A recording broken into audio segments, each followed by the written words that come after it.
Salut à tous, je m'appelle Antoine Caron et je suis heureux de vous accueillir sur cette chaîne dédiée à la pêche. Ici, je partage des astuces sur la pêche, le choix des appâts et des leurres, et j'aide également les débutants. Abonnez-vous pour rester toujours au courant. Et maintenant, passons au sujet du jour. Bonjour à tous. Dans cette vidéo, je vous emmène à la découverte d'un endroit magnifique pour les passionnés de pêche, le canal du Berry. Je vais vous montrer pourquoi ce spot est idéal pour pêcher le black bass, avec ses paysages enchanteurs et ses eaux poissonneuses. Je partagerai également quelques conseils et techniques pour maximiser vos chances de succès.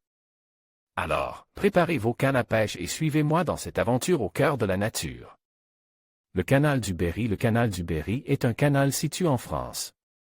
Long de 260 km, il commence dans la ville de Montluçon dans l'Allier, pour se terminer à Noyer-sur-Cher, dans le Loir-et-Cher. Il a été utilisé de 1840 à 1945 pour le transport de marchandises, mais depuis 1945, il ne l'est plus et a été déclassé une dizaine d'années plus tard.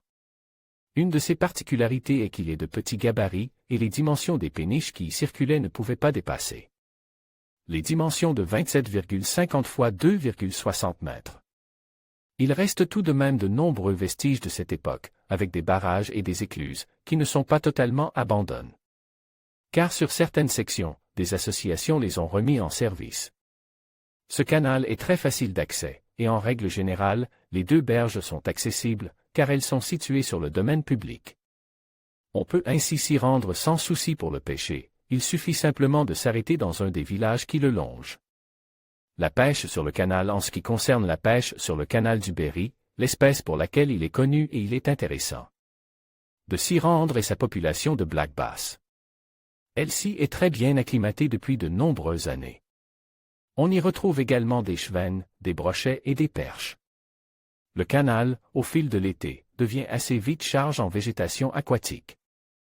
De ce fait, il vaut mieux prioriser des petits leurres que l'on peut monter en texan ou jig, car c'est bien souvent sous cette végétation que les black bass se positionnent.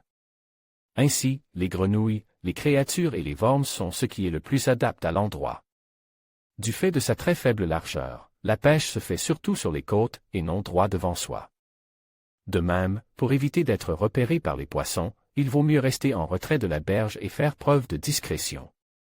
Par ailleurs, ce canal avait été construit comme voie secondaire lorsque le Cher n'était pas praticable.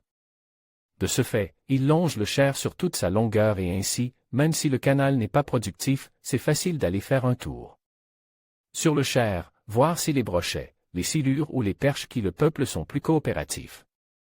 Dans une région où le black bass n'est pas très présent, ce canal est une très belle opportunité de découvrir cette espèce, pour ceux et celles qui habitent dans les environs ou sont de passage pour des vacances. En conclusion, le spot de pêche du canal du Berry se révélait être une destination incontournable pour les passionnés de black bass. Avec ses paysages pittoresques et ses eaux riches en poissons, il offre une expérience de pêche inoubliable. Que vous soyez débutant ou expert, ce lieu saura vous séduire par sa tranquillité et ses nombreuses opportunités. N'hésitez pas à planifier votre prochaine sortie de pêche ici et à profiter de tout ce que la nature a à offrir. Merci de nous avoir suivis et à bientôt pour de nouvelles aventures de pêche.